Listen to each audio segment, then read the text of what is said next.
नमस्कार दोस्तों। आज का विषय है मौन यानी साइलेंस। मौन हमारे जीवन में शक्ति और ऊर्जा संचय का सबसे श्रेष्ठ अनुष्ठान है। जीवन की सबसे बड़ी साधना मौन है। हम संवाद और वार्तालाप के जरिए प्रतिदिन अनेकों प्रवृत्तियों को जन्म देते हैं और उनको निवृत्त करने का एकमात्र साधन मौन है।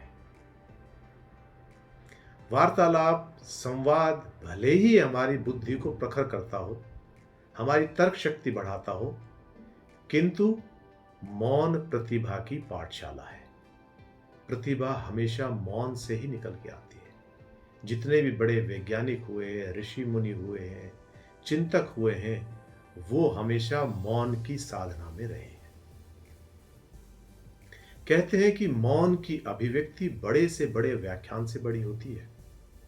मौन के गर्भ में भाषा का, शब्दों का, ज्ञान का अथाह भंडार छुपा हुआ है। मौन से हम उन सब का साक्षात्कार करते हैं। मौन हमारे जीवन में शक्ति उत्पन्न करता है और वही शक्ति हमें भय मुक्त करती है। क्रोध से, व्यग्रता से, चिंता से इत्यादि सब व्यसनों से मुक्त करती है। मौन अगर आध्यात्मिक नहीं है तो वह हमारे जीवन में कायरता, कमजोरी, लाचारी, मजबूरी इत्यादि सब लेकर आता है। आध्यात्मिक मौन ही जीवन को ऊर्जा, उत्साह और उमंग प्रदान करता है। आइए देखते हैं कि असल में मौन होता क्या है। जैसा कि हमने सबने सुना है कि मौन वाणी को विराम देना है।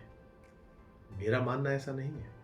वाणी को विराम देना अलग बात है, लेकिन बोलने की इच्छा ही उत्पन्न ना होना अलग बात है। मौन के 4 स्तर होते हैं।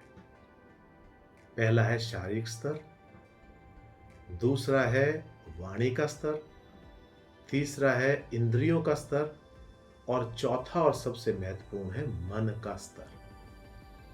जब इन चारों में मौन सधता है तो सही मायने में हम मौन हो जाते हैं या मौन को प्राप्त करते हैं। और सबसे पहला है शारीरिक मौन।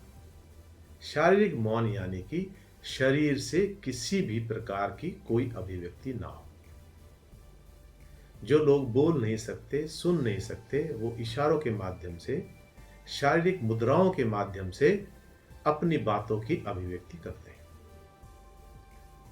बॉडी लैंग्वेज बहुत कुछ कह जाती है। कहीं अभिमान, कहीं पर घमंड, कहीं पे कमजोरी, यह सब प्रकट करने का बॉडी लैंग्वेज एक सबसे सशक्त माध्यम है। शरीर से मौन हो जाने का मतलब उस नवजात बच्चे की तरह हो जाना जो केवल अपने श्वास का आनंद ले रहा है और केवल दृष्टा मात्र बनकर सबको देख रहा है। शारीरिक अभिव्यक्ति किसी भी तरह की नहीं है। चेहरा शांत, चित्त एकदम शांत।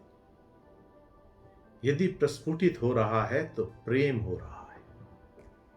जब हम इस रूप में उतरते हैं तो वो शारीरिक मौन होता है।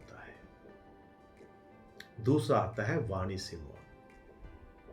वाणी से मौन यानी कि ना बोलना मात्र नहीं। वाणी से मौन का मतलब है जब आपके अंतर मन से बोलने की इच्छा ही समाप्त हो जाए, लेकिन हमारी स्मार्टनेस, हमारी इंटेलिजेंस ये हमें बाध्य करती है बोलने के लिए।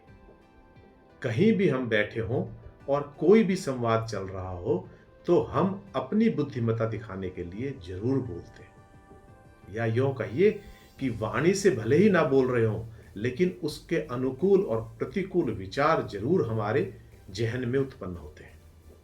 इन विचारों को ही खत्म कर देना, उस निर्मलता को, उस पवित्रता को ग्रहण कर लेना और एकदम भाव शून्य हो जाना, यही असल में वाणी का मौन है।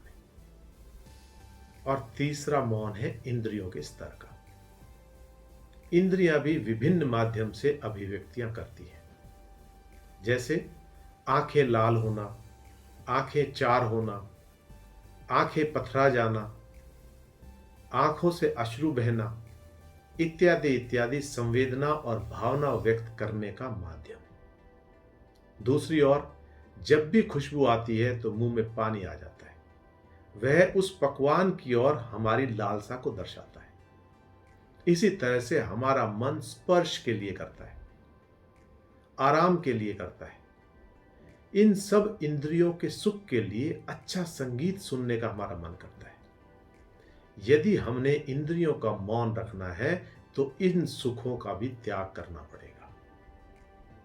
और चौथा और सबसे महत्वपूर्ण है मन का मौन। कहते हैं कि मन ही सारी फसाद का जड़ है। मन से ही सारे उद्वेग उत्पन्न होते हैं। और मन को नियंत्रण में कर लिया जाए, या यूं कहें कि मन को मार लिया जाए या मन की मृत्यु हो जाए, तो ये सारे उद्वेग और उपद्रव अपने आप शांत हो जाते। चित्त का चेतना के साथ केंद्रीयकरण ही मन का मौन है। और मन का मौन जब सधता है तो मन का उपद्रव शांत हो जाता है। मन में उत्पन्न हो रहे उद्वेग सब शांत हो जाते हैं। या यूं कहें कि मन खो जाता है, मन समाप्त हो जाता है, मन की मृत्यु हो जाती है। मन के स्तर पर ही सारी चीजें उत्पन्न होती हैं। और यदि मन का मौन लगना शुरू हो जाए तो सारी चीजें अपने आप व्यवस्थित हो जाती है। और यही मौन का श्रेष्ठ रूप है। कविता के अंदर चांद के अनेकों रूप, सूर्य के अनेकों उपमाएं, नदी के अनेकों प्रसंग, पहाड़ और प्रकृति के अनेकों प्रसंग देखने को मिलते हैं। और यही मौन की अभिव्यक्ति है। मौन हमारे जीवन को विस्तार देता है। मौन हमारे जीवन को उज्जवल बनाता है। मौन हमारे जीवन को प्रकाशित करता है। मौन हमारा परिचय यथार्थ से कराता है, सत्य से कराता है। मौन से हमारे जीवन में एकाग्रता का, बुद्धिमता का, स्मरण शक्ति का, मुखरता का, निर्भयता का, इन सब का समावेश होता है और हमारे व्यक्तित्व को एक नया आयाम प्रदान करता है मौन। तो मौन की साधना इस जीवन में सबसे बड़ी साधना है। और अंत में यही कहूंगा कि मौन की अनंत गहराई से शक्ति, ऊर्जा, उत्साह, उमंग की किरणें प्रस्फुटित होती है। तो अपने जीवन को उज्जवल बनाने के लिए, प्रकाशित करने के लिए मौन की साधना अवश्य करें।